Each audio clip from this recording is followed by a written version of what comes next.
Well, hello. This is Father Fish.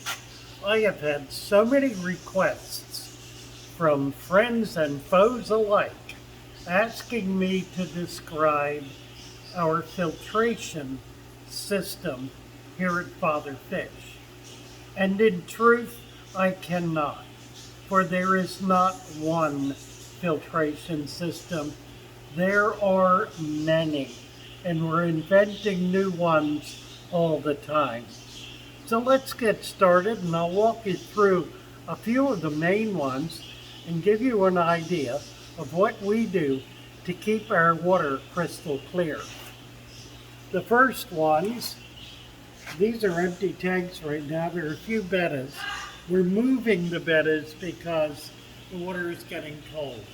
These have no filtration in them at all. They're totally still Serenity tanks, as bettas require. So that's all of these. Now coming down, we pulled the pump so we're not going to see the bubbles. We had to unplug our pump for the video because it's very noisy. So you won't see the bubbles, but this is a sponge filter. And that's the second stage. The first stage is the deep sand bed. And that filters all of the water. The second stage we use is a sponge filter. And that's this. This one's full of algae. But there's a sponge filter. And it merely pulls the water through the sponge and filters it biologically. The third system we use, let's see. These are all unfiltered 4-foot tanks. That's an 8-foot stretch. Each of these is 4 foot. They're separated by a slotted divider. We keep native fish in these with no filtration at all. Excuse me, this tank is a 200-gallon custom-made tank. We built this tank ourselves. It is drilled so we're able to move water through it. We have 2 ins and 2 outs, one on each side of the tank. The water is hooked back up from this sump. So the water flows into the sump through this bag. We use bags in all of our sumps. And then they get changed once every week or so. This is normally filled. It's down a little. When it gets down about halfway, we'll top it off and bring the water level back up. So it's filtering a tank that has right now about 100 fish in it.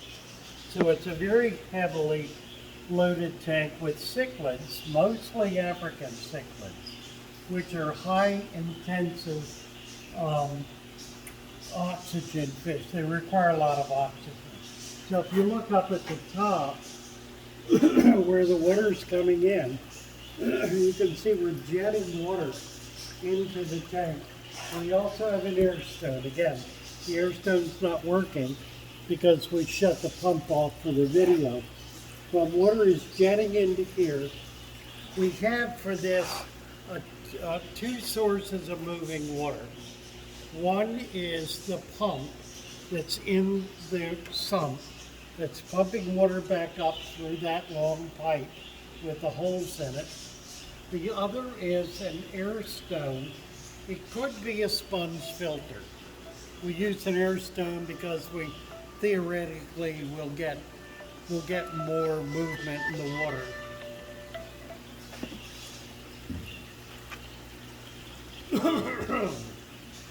So that's the idea.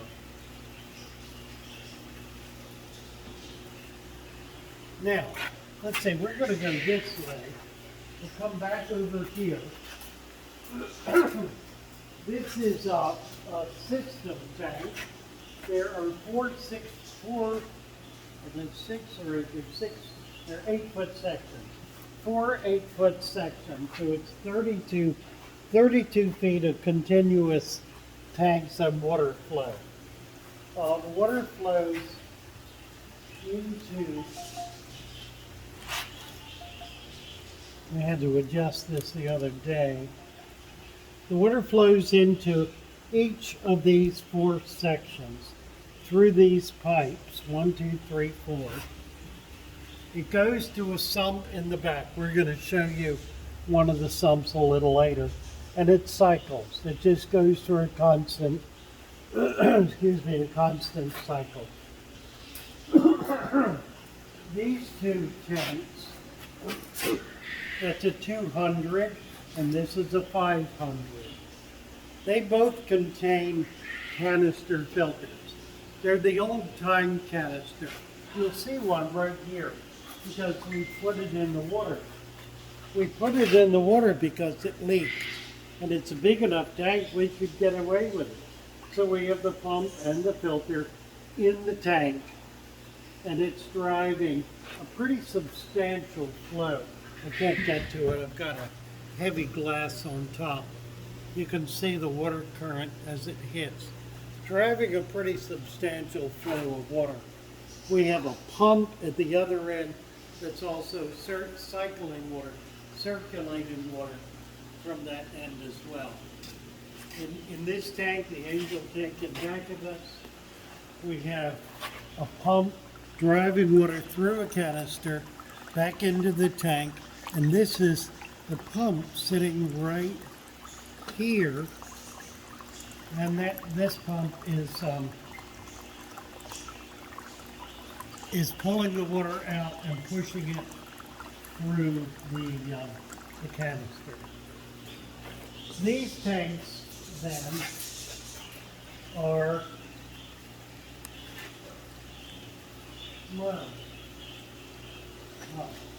these tanks are part of another system that's running water where it's coming in here from a pump in the back, and it's overflowing through these drain pipes. We have a universal siphon that comes down to the end and creates a U-tube with it open on the other end, top of the U-tube. Well, if you can shoot that. That breaks the siphon and it forces the water out at this level. With the heavier flow of water going in the tank, these tanks will fill up pretty close to the top and then be constantly flowing out. And that water is then going, all 3 of these are on 3 different levels, of course. Each has their own overflow, and they're tied into one at the bottom, which takes them over to the sump. The system here, let's see, there's 2 of them. This system is what we call a pyramid. It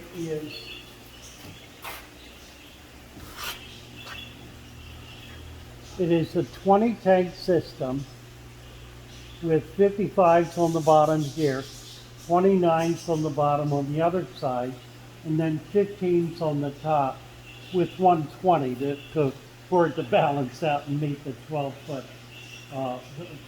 span. These are all tied in together and they flow into a vat at the end.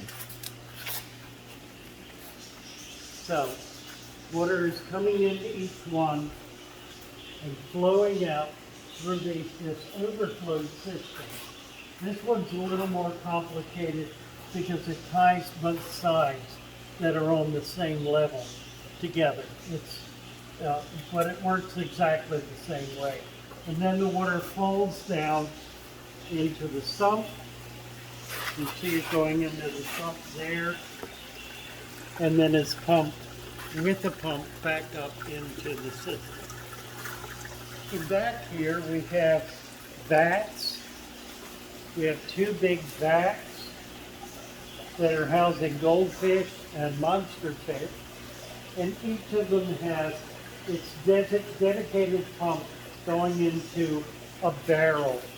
The barrel has rock in it that is filtering the material.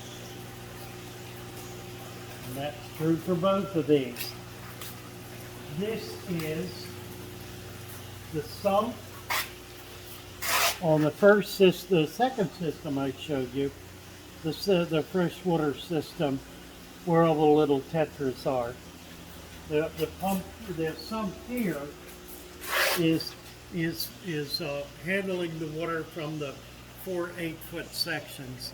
So it falls into here and is pumped back up into the system. So we have 3 of these, 3 separate systems that are sump systems that are running groups of tanks, 20, 30, and 30, I think, total number of tanks. Let's see, one other thing I wanted to show you is our water system. While we're at it, we use RO water, and the way we do that is we have a Merlin RO system up here. It creates, when we have it turned on, and it's leaking. Look, there's water here. You need to see where it's leaking from. There's water getting down. In any case, it creates upwards of 400 gallons a day, much more than we need. So we only turn it on as needed. It creates RO, which is this tub. This tub is filled with RO. The big white one in back of us, over there, that is the wastewater from the RO. We save that and use that for our freshwater fish. The RO in here, we pump into this barrel, the 70-gallon barrel that we got from Tropicana when they changed over to their new barrels. We got a bunch of these. We fill this up, dump 1 bag of salt in it, and pump it up top to there. That's our saltwater supply. And then that gravity feeds to wherever we need it. We also sell saltwater through this valve, little pipe down here. So that's the system. That's how we do our filtration. Hope that answers a few questions. If you have more, leave a comment. We'll be happy to respond. And I hope that was edifying for you. Thanks for today. To be sure to plug in weekday mornings at 9 Eastern Time and weekends at 6 in the evening, Eastern Time for our live streams, where we answer lots of questions and have a lot of fun. See you on the channel. Take care for now. Bye-bye.